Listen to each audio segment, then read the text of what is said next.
Guys, welcome to another episode of What the Heck Happened. This is another tank we need to save off of a 94 EX500 Ninja. And the reason we want to save it is because it does match the bike. Whether you like purple or not, the bike has a pretty decent paint job that I don't want to have to recreate or anything. And you can see it used to be red. That would have been a good color too. But this bike sat for a while. Let's see if we can even get you a look at the inside. Not real great. Can I see? There we go. The last tank I could have said was the worst one I ever did, but this one might be worse. So we're gonna try to clean this up. First we're gonna do, flush a bunch of water through it, see if we can dump out as much of the loose rust particles as we can. See if you can hear it. This thing is absolutely terrible inside. We're gonna flush this thing out, and I don't know why we have so many tanks to do. I already have the petcock off. You can see that might have been leaking too. It looks like a little bit of gas was leaking there, but it looks solid. If we can clean her up on the inside, she should be salvageable. All right, well, not much to see inside the tank. It cleaned up a lot better than I expected, and this red paint was flaking right off, so I'm not sure if that was a repaint or what. It is not strong. That might have been somebody's repaint also. Seems like a typical color that someone might have thrown on there. So anyway, don't want that going in the tank. Ooh, look at that. So that's like going down to metal. Looks like that's gonna flake off. So anyway, the tank, yep, we got a lot of work to do inside there, but it's a lot easier to get stuff out of this tank than the Magna tank we just did. If you didn't see that video, go back and watch those, but it's a little bit easier. It's a lot wide open space. That tank was very, very small. This is a deep open tank. And the bottom hole here opens up pretty good, so stuff can come out of there pretty good. We got most of the loose stuff out of here. Still a tiny bit in there, but that's going to come out with our vinegar after we soak this for a day or so. And let me just show you what came out originally. We got a little piece of a fuel petcock. Those get toasted in there, and then all this rust here. See, all that came out, all that loose sediment. Disgusting. I mean, all that stuff. Pretty nasty. So, got it majorly cleaned out, the loose stuff. Now we're gonna go. Oh, I gotta come up with a way. I gotta see if I have a petcock that I can plug this up, or get a piece of rubber and some screws, something I can seal this up with, a metal plate with some sealer or something on there. So I'll see what I can do for that, and then we can set this thing for a while and let it bake. Well, unfortunately, this fuel petcock is not sealing, so I'm gonna have to come up with a different situation or a different solution. I only put a gallon in. I can let this sit on its side. I can prop it up and maybe keep it away from leaking, and just do the side that doesn't leak. Let it do its job. 1 gallon in. We can coat that for now. But I need to come up with a different solution for the fuel petcock, or seal it up some other way. There we go. Came up with a temporary solution before I go to change the petcock or something. At least I'm getting some work done. Alright guys, this right here is definitely leaking from down here. So I was trying to figure out the best way to go about this. Now, this is not the one I'm using. This is junk. I will be replacing this fuel petcock, or at the very least rebuilding this, but I don't think I can get parts for it anyway. So I couldn't get this tube out. It is stuck in there so bad. Maybe I'll work on that later. So what I was gonna do is fill these two holes with gasket maker, but they both take 24 hours to dry. I don't feel like waiting that long. So the thing I was gonna do next is actually, I thought, do I have any rubber? So what I'm gonna do, I found some rubber, and this should go right on top of there. And I'm gonna make 2 bolt holes so my bolt holes can go into the tank. And I'll make this fit right over there. And that should, in theory, seal the tank. And then I can use this for other things. It's actually a pretty nice thin piece of rubber that should be good. And if I need to put gasket maker on this to keep it from leaking, I will. But for now, I'm just gonna cut this down a little bit.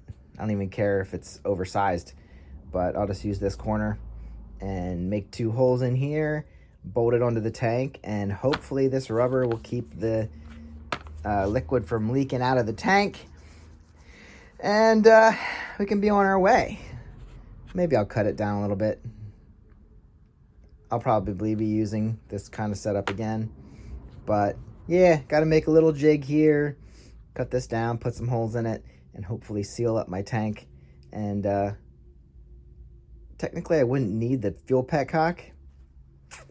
I could just make a new piece of metal, but then I'd be drilling metal.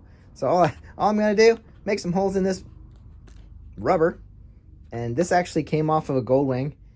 It was sitting inside the battery box with a bunch of other, I just ripped this piece off, I guess holding the battery in place. But anyway, yeah, be resourceful. I don't think I have anything else. Maybe a bicycle tire tube laying around. Those should have been thrown away if they were bad, but knowing me, it's probably still here. So anyway, cut this down, show you how it works. All right, guys, let's see if my makeshift rubber gasket here, I said I could cut it down, but it's not going to be in the way. It's just going to sit back here. So let's see if my makeshift rubber gasket works for me. I did make holes in it for the bolts, stuck them up through. So now all I have to do is screw them down on there. And if this holds, I can fill up the entire tank and let the entire tank get rust treated at the same time, rather than like setting it out on its side. And we wouldn't have been able to do a whole lot with this because it would leak out there. So get this on, see if she leaks. All right, guys, before we put the vinegar back in, I wanted to show you quick, if we can see in here. This was sitting kind of on the side, and we do have flash rust because it got moved, but it did start eating away at the junk. So right there, you see that line? That is actually a line of where it was sitting and flash rust. And then the area that wasn't actually getting worked on is over here. So it's looking better. It didn't get to sit very long until I decided to do this right. But I've got some hopes for this tank. Let's save this beauty. Here we go. Looks like the rubber seal is holding. I'm not getting any noticeable drips out of it. And I have it propped up here because this is kind of a weird tank. Propped up with a funnel. And looks like we're filled up to about as high as we can go at this angle. There is a vent tube that is leaking water, so I propped it up there. So now we wait. Gonna let this guy sit and see how she does. There's like over 3 gallons. I'm not sure what this bike holds, but there's definitely over 3 gallons of liquid in there. So I don't know what this bike holds, 3.5 gallons? It does get pretty good distance on a full tank. So guys, I need to apologize to my tank, but hopefully not. It's been 3 full days since I was at this job. Good news is Looks like we're holding steady on the level here, so that's good. We're also not leaking, which is also good. And the tank appears to be in good shape. One more good thing is my yellow tank does seem to be completely fine. We still have that oil spot, but everything else looks clean in there. I do not want to just go in there and clean that. I may, just to make that go away since it's so visible, but for now it's fine. So anyway, I'm gonna dump this out and see what's going on in here. Okay, dumped out. 1, 2, 3, 4, 4.5 gallons of vinegar. And so I guess this thing holds about 4.5 gallons. Looks about exact. So as bad as this tank started out, remember with the cap, I wasn't able to open the cap, it was all rusted shut. I do need to get around the edge here, but look in there and look at that. All the rust. Remember the loose sediment we got out of there? All the rust is gone. We have a beautiful, very, very nice solid metal on the inside. And this is what came out of the bottom when I took the petcock off. That worked its way out of the tank, came out with the acid. And here, my rubber solution worked out good. That didn't leak at all that I saw. And yeah, I bet this tank's gonna run. So anyway, just wanted to show you how beautiful this is. Gonna add baking soda, flush it out with water, try and dry it up. So I'm flushing this out with water. Look at that. I think we're starting to get some flash rust already. So I better do something about that. But anyway, she's looking really good in there. Yeah, I think we're starting to flash rust already. So I'm flushing this out. Everything's coming out clean down the bottom. And this is a really easy tank to get the water out. So I'm thrilled with that. I'm going to throw some Marvel Mystery Oil and just try to coat the sides of this thing. Or no, grab some acetone. I'll put some acetone carefully down the center here. Shake that up. Hopefully that'll dry out faster than the water. And for a tank that I didn't think was going to be savable in the beginning, it's another one. I think we're a good success. So I'm happy with that. If you want to see anything else, let me know. I'm going to throw some acetone in there. Maybe we can dry up some of the water. So flush that around, drain it out, and let her air dry, because I don't really find putting heat into these things really works with a heat gun. Probably better to do it with a hair dryer, which I don't have. So yeah, I'm going to go ahead and finish this up. Throw some acetone in. Hopefully that dries up the water quicker than the water would dry itself. And reevaluate it when I'm done. But subscribe. I'll see you in the next one. 1 tank, 2 tanks. We're doing good. Catch you later, guys. Have a great day. Get out and ride.